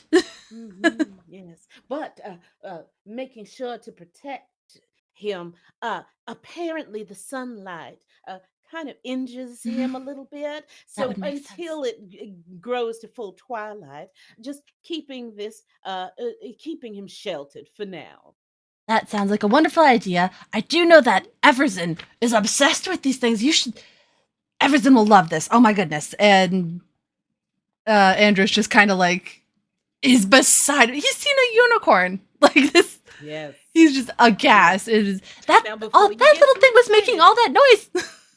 Yes, yes, indeed. My Now, my goodness. friend, though, Mhm. helping friends keep each other accountable. Now, I will say before you get too excited, don't forget you've got that spill down there. Now, I'd love to make sure to continue to schedule tours to come on over to the property and let folks see the wonderful winery. However, I don't think it would be very proper if we bring a tour group through and they see that terrible puddle that's lingering on the floor. You Make do them slip. want to exactly. I will fix that Very dangerous. soon. And you see Andros actually write it down along with like their tats. So they are getting better about keeping track of what they're meant to do. It's just maybe Are they there won't get to it check today. marks? Are there check marks next Let's to any that have see. actually been completed? We will say on this list of 10 items, Whoa, 4 have okay. been checked off. Hey, that's great. Wonderful, wonderful. And this guy doesn't mention it, but kind of beams with pride, looks him in the eye, and says, "Well done, my friend. Well done." Thank you. Thank you. Thank you so much. I should probably go fix that right away. And you see him grab, like, on the porch, there's a mop and a bucket, and he will go and fix that. Yay. I just want to thank you all, Rusty. Thank you for letting me hold your hand and hold this here, please, by all means, and hand you back the starlight to hang on to. And now I I don't think I feel too. I don't feel as scared about the dark as I did before. I have yet to go into a dark place by myself now, but I will remember the light of the starlight to guide me. So always remember to take deep breaths and just baby steps. Very proud of you, Sky. Good job.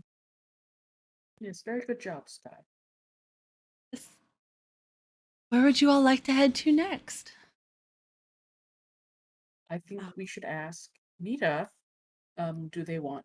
We know this person, Everson, who's very interested in them, but at the same time, depending on their needs and what they're comfortable with, we could go there, or we could go first to Madge's so that they can seek shelter there and talk to Madge about possibly living within their mushroom cave. Madge sounds like she would know how to take care of me, and I have very many needs to be met as royalty. But I think it would be Course. nice to meet other mushrooms if they have them. I don't know if they're mushrooms like you. Oh, I can still talk to them though. I bet you they have wonderful conversation. Being the Mushroom King, after all, has its privileges, I'm sure. Well, to Madge's. Oh, Imagine. right. Are you getting in the buggy? Yes. Always get in the buggy. Absolutely. Helmets on. Let's go. Yes, yes. Oh, And I think Sky keeps the hat just propped up just enough so that Nita is allowed to view the scenery as we're going by, because this is all scenery that's new to them. you just hear like this ever so soft, like absolute childhood wonder sort of feeling. It's very sweet. Because my it is goodness. telepathic, you're not just getting the sound, you're getting sort of secondhand wonderment off All of the them. feels. Oh. And it is a very good feeling. All right, so you are heading to Madge's. Again, as you kind of go through the town, it's quite quiet. You see Holly coming back with a rather empty cart. Business was good. And she waves as you pass by in the buggy. And you are heading over to Madge's. I'm just marking. You go through the main gate of town. And as you arrive at Madge's, the party is still going on. Oh my God. More people have shown up. Just People, living it up. it's great. Ain't no party like a tea time party. Hey, hey, hey. It's actually Alright. quite crowded at the greenhouse, and spirits seem to be up. Like this morning, people were coming to Madge imploring her to help them with their starlights. And you still see that there are starlights around, and Madge is still giving advice, and it's become sort of half a starlight seminar and half a pre-holiday party. And as you pull up, Madge will wave, Tiddly, you're back! Welcome, welcome! Did you find out anything? How's the starlight doing? We did. Rusty. I nudge Rusty forward so Rusty can show off his starlight. Yeah, just And hold it up in the air. Madge will like grab it and like examine it from every angle. This is amazing. How did you do this? This is the best one I've seen in days. And she like kind of puts an ear up to it. I think Friendship and love, I tell you, friendship and love. It responds in kind, very much so. to that point, I think it would do it well to go to Memory Hill. There's a lot of feelings up there, and these being empathetic plants, that might be the right spot for it. And she's like sniffing and like all sorts of sensory input from this. And you see as she does like a sniff of the starlight, her little snootling nose kind of sniffs around and sniffs amongst you and eventually sniffs at the hat on your shoulder. Oh, What have you got there, Sky? well, I think we have a brand new friend for you to meet. Nita, are you ready to meet our friend Madge? Yeah, new friend. Hi. Hands back Rusty his lovely hat. And Madge immediately hands the starlight back to you, Rusty, as well. So you have the hat and the plant Like, to contend with. incoming. Yeah. And a quiet kind of falls over the party as everyone is now staring at Nita. Anyone that can see it, because you've taken the hat off, there's just a mushroom on your shoulder that is waving frantically at everyone. The little nubbins. The little nubbins. Oh my god. And you hear again Nita, within your this is- head, yeah. Yes, Nita, this is Madge. Madge, this is Nita. Nita speaks to us in a different way, through our mind. Yes, I Fascinating. do. And it's like very loud in your head, and you see everyone kind of like, oh. And Madge is like just staring. You found one. I can't believe you found one, and such a wonderful May I? And they hold out their hands. Nita, would you like to? And just Nita jumps. Madge, I would Nita can do encourage no you, though, wrong. to remember that Nita is an individual, and words like specimen applied to other individuals can be a little demeaning and sort of affronting to their personhood. I am so sorry. I've never seen one such as you, little one. What is Nita was their name? Yes, they are, in fact, royalty. They Oh, are, in fact, a mushroom king, and does a flourish and a bow. amazing. Oh my goodness. And you see Madge gently put Nita down onto like quite a high table and do a little curtsy. And they start engaging in a conversation about care and all the other mushrooms because Nita can like sense that they're around and is just kind of in his element and just very, very happy. They're talking shop, more or less. Do we see who was the person who was really into mushies? Efferson, let's Efferson. see if he's here. Efferson. Yeah. Is Um, Efferson at the party? Let's see. Odds he's here, evens he's not. Oh. He's not. He's probably sleeping like most of the town, catching rest where they can. Very fair, very fair. Well, Madge, we were wondering if Oh, 6 inches. Got We're it. showing 6 inches to everyone. I was like, well, what am I That's all he is. For visual imagery, this is 6 inches. He's about everyone. like a palm. Yeah. Yeah, like 6 Yeah. inches. You know. Oh my god. Baby. Amazing. Well, I know we have portions of the greenhouse that are for housing fungi, so maybe uh Nita could stay there with his subjects and friends and fellow country people. Nita, would you like that? And Nita, yeah, that would be great. This place is great, and there's not a ton of sunlight coming in, but I think dark would be better. My eyes are starting to hurt a little bit. It's very bright, and there's a lot of people, and I've never seen people at all, so this is a lot. And I think I would like a nap. And Madge just kind of picks them up and carries them into the fungi propagation room. Where it's Sure. yeah, it's dark and damp and everything a Mushroom King would want or need. There you go. Love it. How about it, Madge? Do you think perhaps if we talk to Efferson, then perhaps you can coordinate with them to make sure that we can make a permanent home for our guests? Oh, Everson has the most wonderful notes. This is a little bit out of my purview. I bet. I think that he's sleeping now, but I will definitely check with him. Maybe tomorrow, maybe later today. I don't know when they wake up, but I think that would be a wonderful idea. Compare notes, see how we can provide the best care possible to Nita, and oh my gosh, Everson's going to be beside himself at the discovery. At such a distinguished individual as well. I mean, we've never seen they're not meant to be real. Well, I mean, they this are. town is known for its, you know, magic. So Yes, very much so. But oh my goodness, and Madge is just beside themselves. This is, and she's taken what you said, Iraq, to heart. This is not a scientific discovery so much. Nita has feelings and is an individual, and they're trying to curb that sort of scientific excitement against, oh, this is a person or this is an individual. And you can see that sort of struggle, but they are kind of catching themselves in it. amazing. Well, if you're seeing Efferson tomorrow, what time is it right now? Like I sort of peek outside. Is it dark? No, it's still light-ish. It's definitely entering like that sort of golden hour. We're at about like 5 o'clock.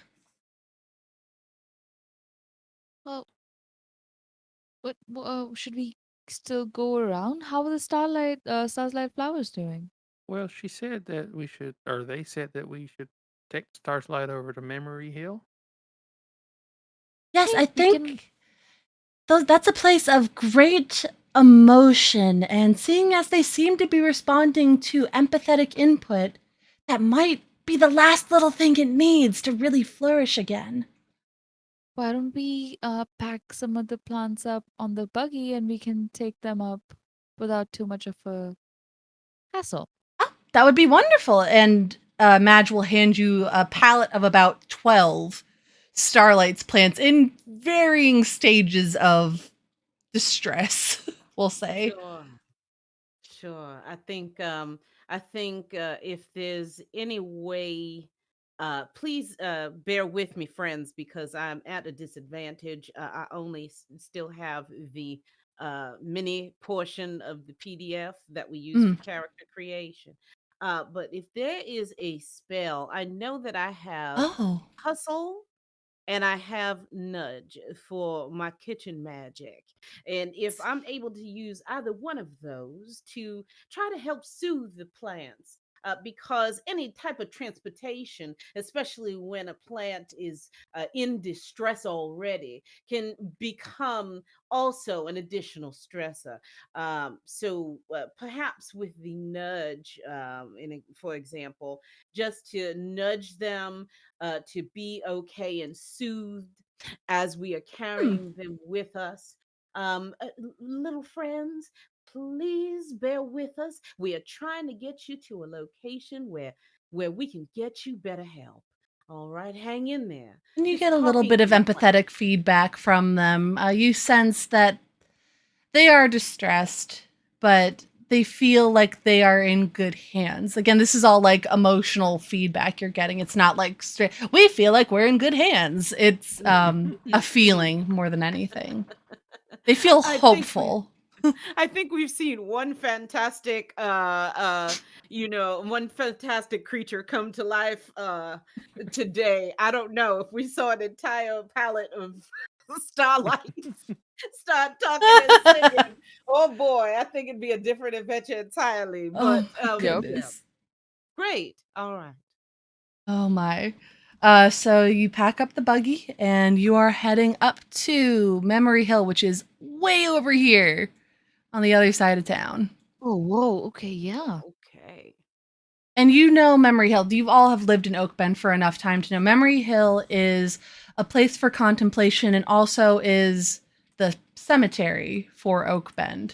It is the memorial site for anyone that has passed in the town. So it is a very fraught with meaningfulness and emotional space. It is a very sacred space to the inhabitants. Yeah, the Gonna town is take not those that shoes. small, but yeah, I see the route. Mm-hmm. Yes. Amazing. All right, we'll say that takes you about 15 minutes to get from one side of the town to the other. It's really not huge. And Okay. you approach Memory Hill on your buggy, and you do see that at the top there is someone there if you wanted to climb the hill and check it out. Who wants to carry the tray? It's a lot of responsibility, but I trust you all. I'm happy to. Uh, Probably is one of the taller. I think between Rock and myself, we might be the tallest ones. I'm happy to assist with that. Rock, would you like to help me carry? Shall we? All right. Reach out, take the other side, and then you just see like a little pause. Eustace also like I'm helping. Oh, I'm helping. He's actually just adding more weight to Irock's hands. But he's like, I'm helping. Mm. I just need a compilation of Rosie making Eustace this know it. animal Yeah. film. And You- you said- Someone's got to do the supercut. Oh, Yep. oh, it's And happening. There were so It's many in the happening. play. Keep clipping, y'all. Keep clipping. Bring that. those clips in for us. Yes. Oh my gosh. Sorry. You make your way up the hill carefully with this tray of Star's Light. And Rusty, I'm assuming you're carrying the one that's actually doing well. And as you approach the top of the hill is flattened off, and it is a labyrinth, like one of those walking labyrinths. Looks like that. Ooh. As far as like Pretty. a place for contemplation, and you see walking the labyrinth with a Starlights that is all but dead, Mayor Montesquieu, as he's kind of slowly holding this very sad potted plant and methodically making his way through the twists and turns of the labyrinth. He doesn't notice you as you approach. Mayor Montesquieu. Good sir. Oh, hi, sorry, I apologize. I was No, lost in thought. yes, you look quite entrenched in your emotions. Yes, I come up here to think sometimes, especially with it being so close to the manor. Mhm. How are you all doing? What brings you up to Memory Hill today? We're trying to help the Starslight plants. And I- I think we figured out how to help them. Well, yours seems to be doing quite well, a lot better than my. We can Sorry. share. We can share. Oh, this one. Tiddly, could you just take for a moment, and he's like holding the side that he's holding it. Yeah, I'll take the He's other gonna side. let Tiddly and Eustace handle that. And Arr. is gonna turn and put his hand over the hand that the mayor has on his plant. I know it's been a very hard day since we saw you this morning. We saw Tabby and Winston, and they had a very good nap. And I know parenting on your own must be quite hard. Are you coming to see your partner, or just in the house? And as you're holding his hand, you do feel some teardrops fall.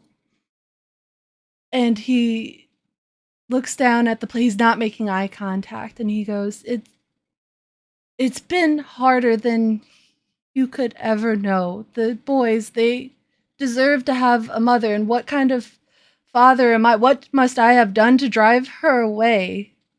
And he gestures to headstones.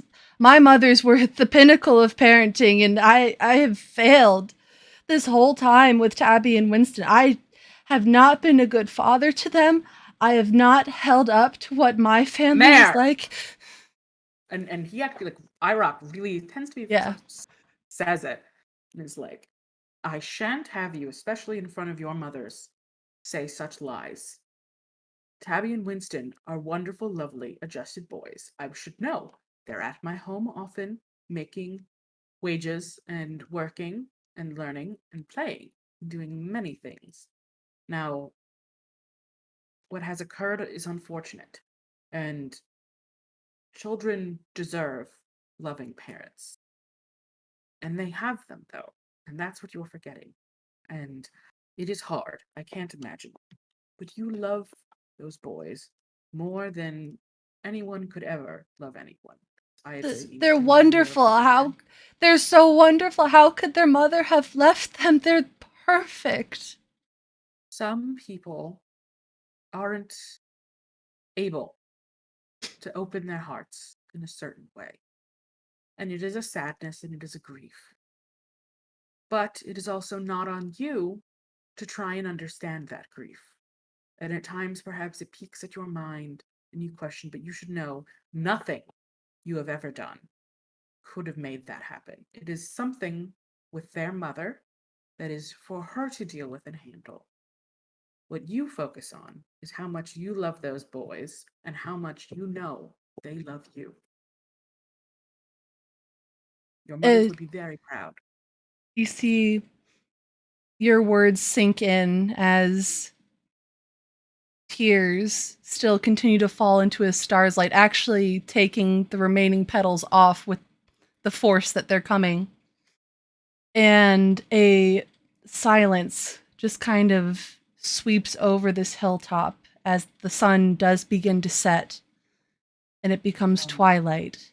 And in this sort of heavy stillness, you feel the weight of all the emotion and your words sinking into the mayor. And slowly, and then all at once, kind of like the first breath that you take in the morning, the whole valley begins to shine. As I got emotional as you see your own starlight burst into life, and his begins to burst into life, the whole tray, as your words have healed, not completely, but have started the path towards healing to a very broken heart, and the weight that that is carried throughout the whole town, the weight that everyone has carried. By then, I do believe Sky and Titley. I think we have set the tray probably under a lovely tree nearby, just to allow them to breathe and take in some of the brethren of theirs that are here in this on this hill. And Yeah, when we'll that put it down. yes, please, let's do that. Let's let them be among their brethren.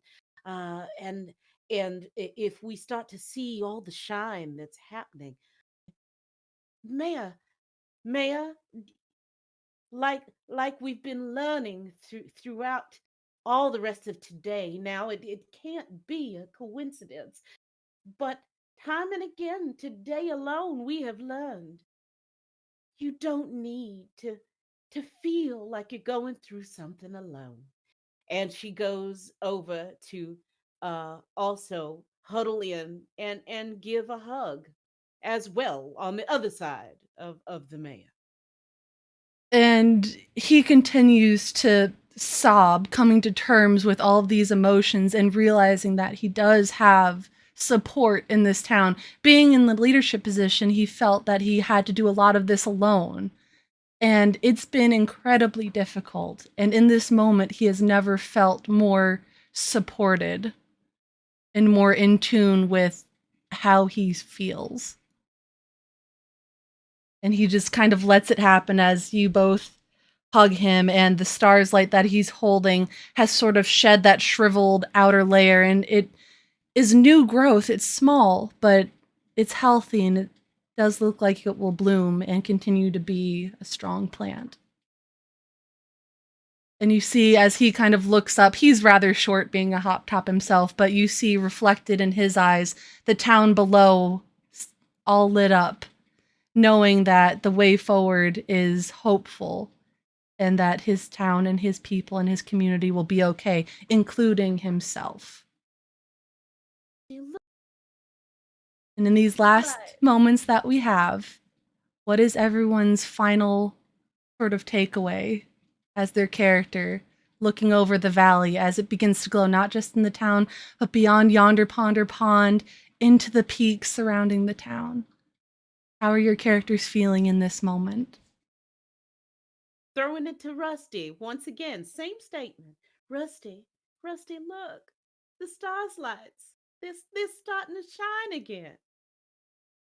Rusty looks out over the city of Oakbend. You can see the distant twinkling stars of the star's light. And he looks around for where his mother is buried. And you find it. He just makes his way over and sort of puts the star's light that he's been carrying down and kneels down next to it. And he just says, I miss you, Mom. Thank you for everything. And he'll go, like, stand up and go over and hug iRock and hug Tiddly and hug Sky. You all have made me feel so full. I don't know who or what I'd be without y'all. I want y'all to know that. And I can full-heartedly say that I truly love y'all. And I love this city. And he just looks out over the city.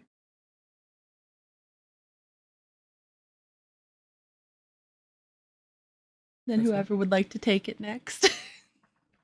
Quickly, so when Rusty walks back over and gives her a hug, she sort of steps up next to him after when he's looking down at the town. It says, "I love you too.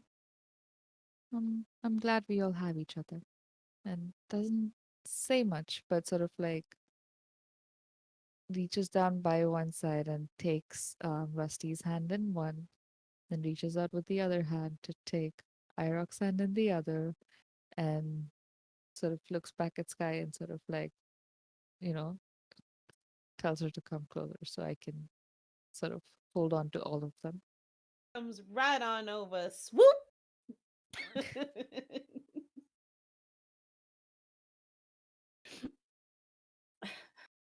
What is Sky feeling in this moment? I'm going to put you on the spot. Sky turns to look at all of her friends and looks out among all of the lovely uh, starlights across the hill and the valley. And she says, I think the most wonderful thing that I love about having you all as my friends is the fact that no matter where I travel and no matter how far I roam, I always have you all to come back home to.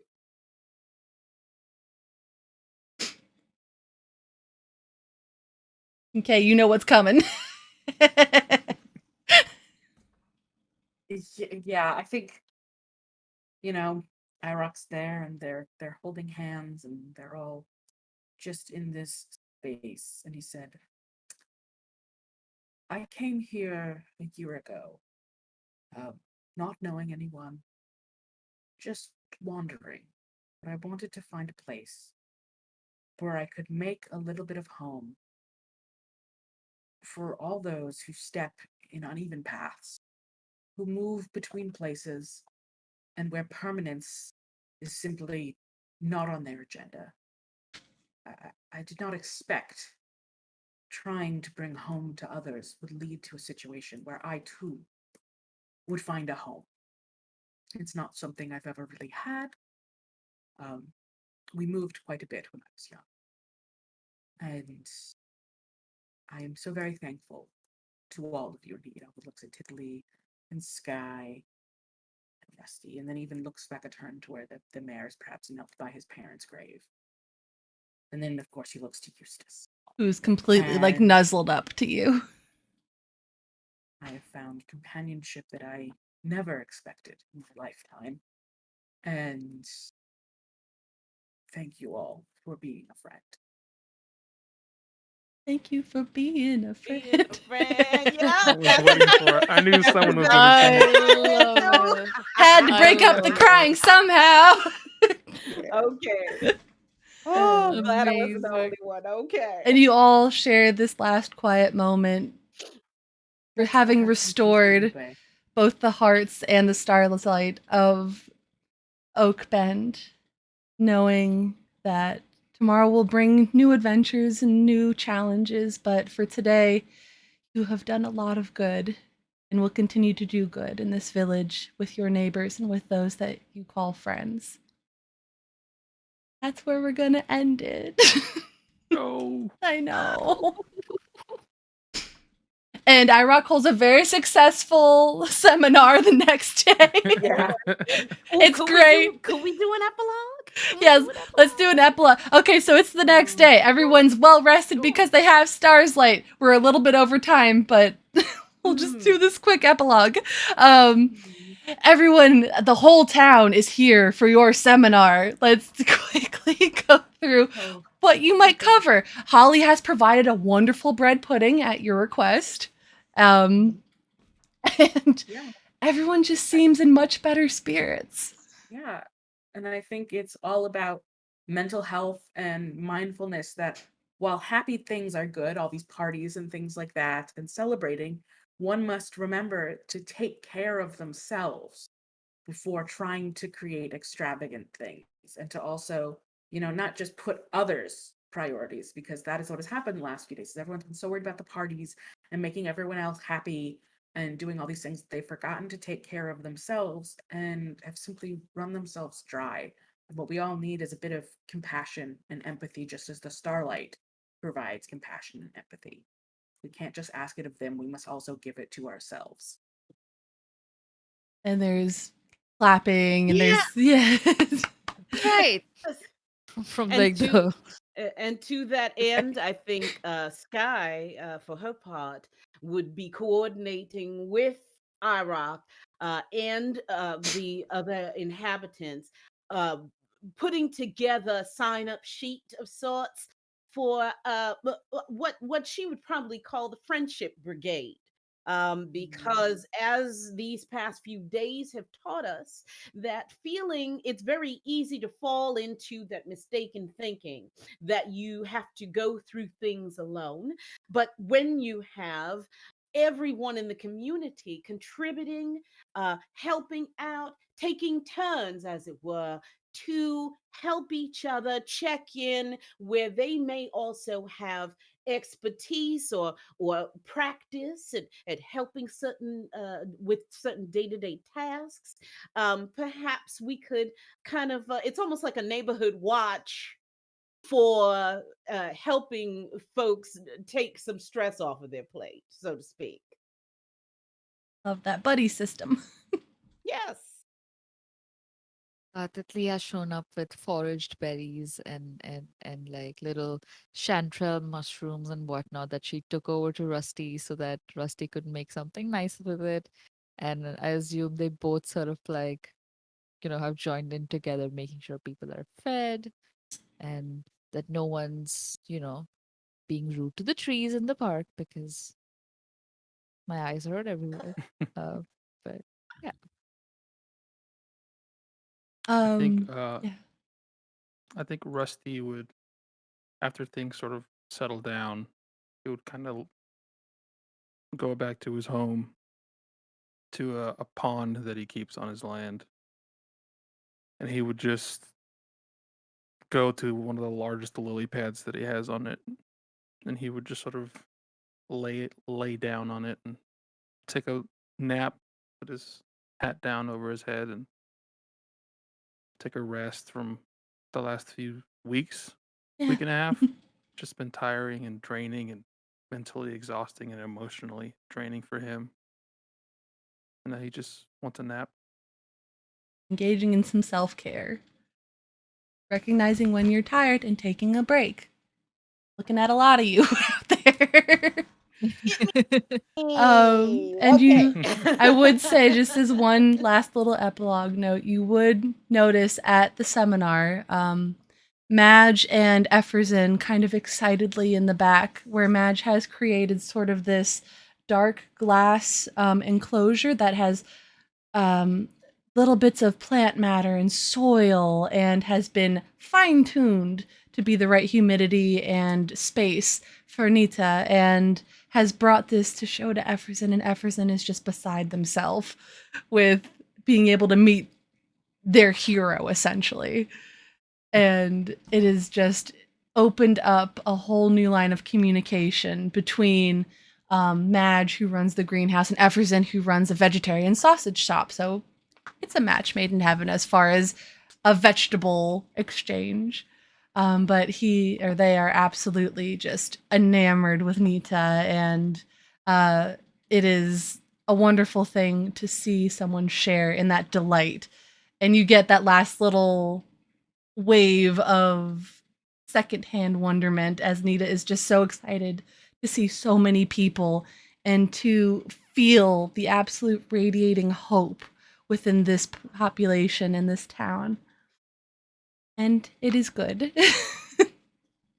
And we can do like 7 more epilogues, because there is still so much more in this town, and you have developed such rich, wonderful characters, and I could do dozens of episodes on this with you all, but unfortunately this is where we do say goodbye. At least for now. Not goodbye, it is so long for now. Until next time. This has been one of the biggest joys of my adult life. This has been wonderful. I feel so grateful to have found such a wonderful group of people to engage in this with. I am so proud of all the effort you put into this. It was so much more than I ever expected it to be in the best way possible. And I'm sad that it's over, but it also feels like such an accomplishment of emotional in-tuneness. You all were so good about that, about reading each other and playing off each other and engaging with the story and with the characters. And it's a blessing. It has been just absolutely amazing. Maybe we can do this again sometime. There are some springtime modules, and it has been just amazing, and I am so grateful. We didn't hit our goal, but we still did so much good for Starlight. They are a wonderful foundation. I always love working with them. They have been so kind throughout this entire campaign, and thank you to everyone who did donate. We do have sticker sheets if you want to sneak one last one in. Donations still open, folks. Donations still open. Still open. Yes. But this has been wonderful. There's no other words. I cannot say a bad thing about this experience. It was the first time I've tried something like this, and you all are what made it so exceptionally special. So thank you so much from the bottom of my little bee heart. Can we also acknowledge real quick just the amount of work that you've put in Yeah. for 1000%. just making this production what it is? It's incredible. You are incredible. And Thank should you be so really, much. really proud. Wonderful. Yeah, this was wonderful to put together, but I am definitely going to hire out some parts of production next time. This was a lot for one person. What did we learn? We learned that you don't have to do everything. Uh-huh. What's the mantra that we have during this episode? You don't have to feel like you're doing it alone. There we go. I have Oh, no, I learned learned. this thing. Yes. Surprise! But it has been so incredible. Just the amount of hands that went into this. Like I did do so much of the production, but Nico 5, who did the music, incredible. I don't know the name of who did your art, but they're on Fiverr and they're amazing and they did such a good job. Dan, who made this wonderful Stars Light overlay for the finale with the lights, and it's great, and I'm so happy. And to our wonderful villagers, thank you again so much for being here, for making this an incredible story, and for making me cry on a Friday night in October. But this, again, has been amazing. Let's find someone equally amazing to raid you out to so I can cry off camera. Who are we raiding today? Let's see who's live. Give me a minute. Twitch is acting up. Lonzo Gonzo is on right now. Let's see. Yes. Sure. If you tell me how to spell that. Of course. LONZO. Z-O. G-O. Oh, I found playing the Division. Tom Clancy's Yep. Division, I think. Okay. Yes. So we'll raid out. Thank you Beautiful. again all so much. This has been incredible. I cannot stop smiling / crying. My cheeks are like hurting. I know that, like, we've all had one of those sour candies. All right, friends, do that hashtag Sweet Rosie B as we go over. Okay, thank you all so much. I don't want it to end, but here we are. Bye. Bye.